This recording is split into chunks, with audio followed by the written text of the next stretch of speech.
What's up, guys? Jacob Rothenberg here, giving you a quick video update on Amazon/Kindle self-publishing.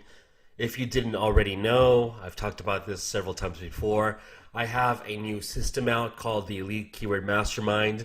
Find keywords in minutes, if not seconds. Keywords that are profitable, keywords that will lead to selling well for your books. And most of all, why people are signing up is because I give you the hottest keywords every month.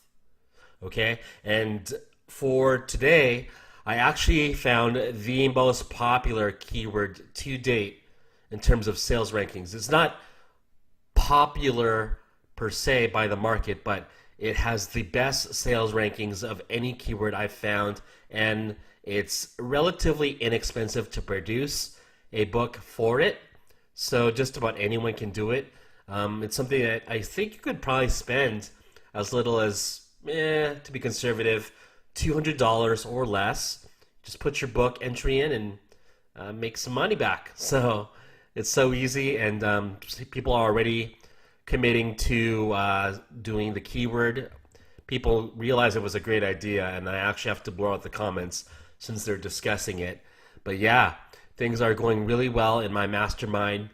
One telltale sign that a book will do well is when people are buying the paperback or the ebook before you even have any review swaps done, when the book is brand new, you haven't even done anything to rank the book, and it's already selling. That's how you know you have something good, and I already have members reporting great results from the keywords I give in the mastermind. So if you're interested in it, course is below, course link, and I will see you there. As always, I will be giving keywords periodically on this channel, but for the best ones, the absolute best ones, it is in my course. Later.